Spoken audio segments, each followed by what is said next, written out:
You grind it up like this. Right. In this case, this contains a barrel with teeth on it that will grind up the apple into what we call pumice. You can see it in there. Wow. And then when I get a sufficient amount of pumice, I put this piece into the inside of this and use this to press the cider. Oh. Press the pumice. And you'll see the juice Yeah, coming past the out garden of the and a bowl. little house. Or up where we are. It's like, you'll see the juice dripping out of that into my bowl. The yellow jackets really love it.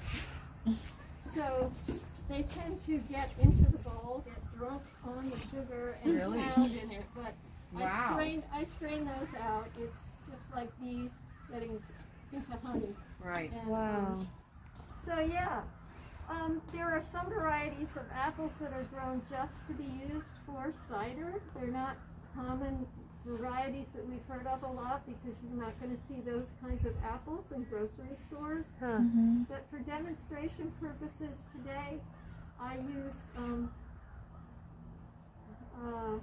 what are these called?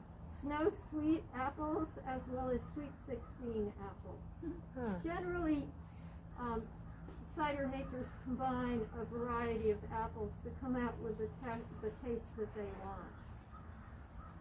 So some apple cider is pasteurized, but if you buy the kind that is not pasteurized, you know that you have to consume it fairly rapidly or it's going to naturally ferment. That's because airborne yeasts collect on the skin of the apple and they start working on the sugar in the apple, basically fermenting it. So that's what happens even when you put your non-pasteurized apple cider in the refrigerator. It's going to start to ferment a little bit. And if you leave it even longer, it's probably going to start tasting a little vinegary.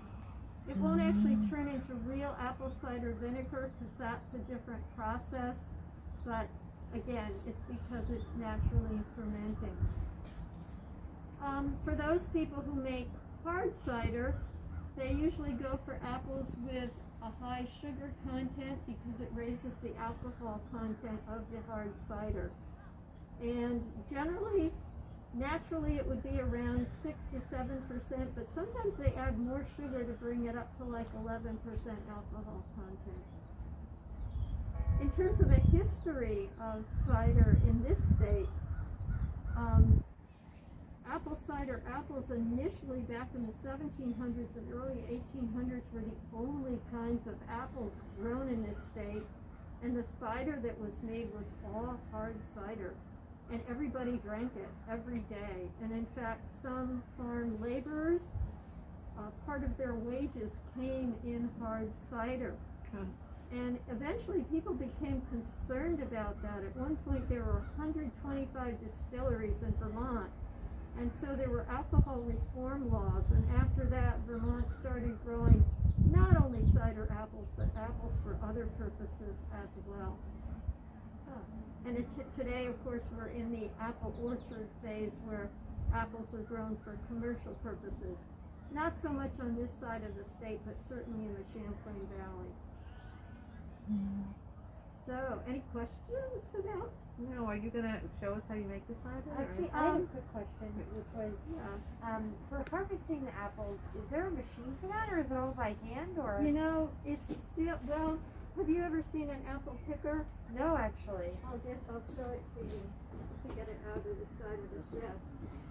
Apples bruise really easily, and so the best way to really pick them is by hand. You never want to shake the limb of an apple tree because they'll fall on the ground and then immediately get bruised. So if not by hand, use apple pickers like this.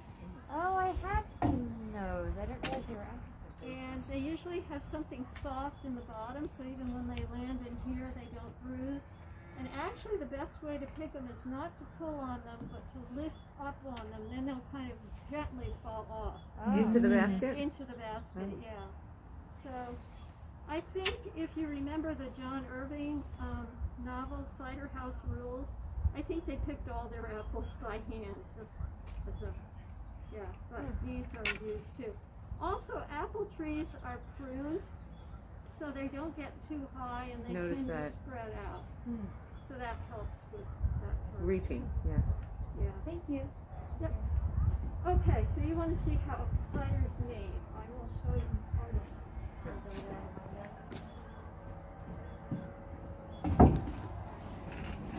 I'm not going to press it down now because of the time of day. So you take an apple, you take the whole apple, you put it in the hopper, and then you grind it like this. Oops. Just tap it.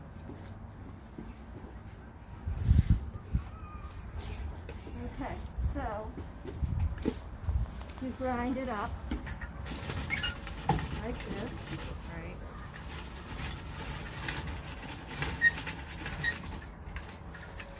And that ground apple is called pumice. Okay, I see that. Okay? Then, in order to squeeze the juice out, I'm not going to do this right now, but I take this and put it on top, right, inside there, and then I would use this to press it, and you would see the juice coming out here into the And you bowl. made that whole thing today? Yes. Yeah. How many apples do you need to make like a pint of apple cider? I can't tell you because apples vary in size and weight, but if you take a bushel of apples, about 45 pounds of apples, you can make about 3 gallons of apple cider. Wow. And do you guys add any like sugar or anything after? No. So you just take that and you filter out the bees and then you bottle it up? Well, we don't do this commercially here. So that's the way they used to do it, right? Did you have a more automated way of doing it today?